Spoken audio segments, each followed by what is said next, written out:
தோழர்களுக்கு வணக்கம். இந்த ஒரு மனுஷனோட படம் வெளியானாலே தமிழ்நாட்டுல உள்ள ஒரு குறிப்பிட்ட 4 பேருக்கு டவுசரோட சேர்த்து பேண்ட்டும் நனைஞ்சு போயிடுது.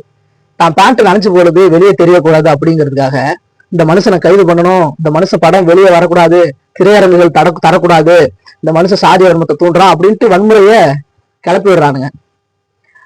அந்த மனுஷன் யாரு? அவர் தான் நம்முடைய மாரி செல்வராஜ், புரட்சி இயக்குனர் மாரி செல்வராஜ் அவர். அதுல இந்த 4 பீஸ்ல ஒரு 3 பீஸ் ஆல்ரெடி நம்ம அடிச்சாச்சு. இந்த ஒரு பீஸை நாம அடிக்கணுமா, நாக்கு பூச்சி மாதிரி சுத்திட்டு இருக்கு, இந்த நாக்கு பூச்சை நாம அடிக்கணுமா அப்படின்னு நினைச்சிட்டு இருந்தோம். அடிச்சுதான் நானே வரேன், என்னை அடின்ட்டு வந்து நிற்கும் போது நாம என்ன பண்ண முடியும்? இந்த அப்படி அந்த பீஸ் யார்? அந்த பீஸ்னா இந்த பீஸ் தான், ஹரிநாடார் அப்படிங்கிறத பீஸ்.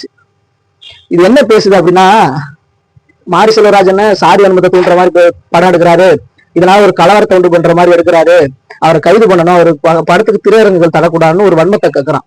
அவர் என்ன அப்படி சாதி வன்மத்தை கேட்கிற மாதிரி படம் எடுத்தாரு? என்ன ஒரு சாதி வன்முறை தூண்டுற மாதிரி படம் எடுத்தாரு? தேவர் மகன் ஒரு படம் ரிலீஸ் ஆச்சு, அது ஓப்பனாவே சாதியை பேசுது. அதே உனக்கு சாதி படமா தெரியல, அதை நீ வணங்கி கும்பிடுற, அனைத்து மக்களுக்குமான படம்னு.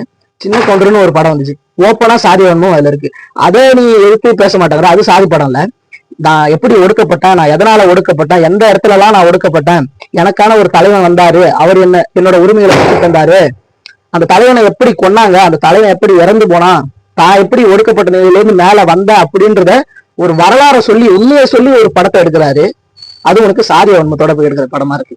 ஒரு பொய்யவே வரலாறுன்னு சொல்லி உண்மையா அதை திருச்சி எடுக்கிற முன்னால ஒருத்தன் வந்து நின்று எனக்குன்னு இந்த வரலாறு இருக்கு அப்படின்னு படம் எடுக்கிறான் அப்படின்னா அது உனக்கு சாதி வன்மம் மாதிரிதான் தெரியும். ஆனா மாரி செல்வராஜ் அவர்களுடைய படம் சாதி வன்மத்தை தூண்டுற மாதிரி இருக்கிறா? ஒருத்தர் 4 பேர் சேர்ந்து ஒரு ஆர்ப்பாட்டம்ன்ற பேர்ல அதுல ஒருத்தன் பேசுறான். என்ன பேசுறான்னா, பஞ்சம் பழிக்க வந்த நீ எல்லாம் இன்னைக்கு எனக்கு ஆர்டர் போடுற அளவுக்கு வந்துட்டியா அப்படின்னு பேசுறான். அது சாதி வன்மம் கிடையாது. தான் பொண்ணை லவ் பண்ணா, தான் தங்கச்சி லவ் பண்ணா அப்படிங்கிறதுல ஒருத்தனை வெட்டி கொள்றான், அது சாதி வன்மம் கிடையாது. நான் எப்படி ஒடுக்கப்பட்டேன் அப்படின்ற மக்களுக்கு வெளியே கொண்டு ஒரு படமா எடுக்கிறது உங்களுக்கு சாதி வன்மமா தெரியுதா? உனக்கு மண்டையில மூளை இருக்கா, இல்ல வேற ஏதாவது இருக்கா? வாயில ஏதாவது வருது, பொதுவெளியில அதை பேசக்கூடாதுன்னு வரும்.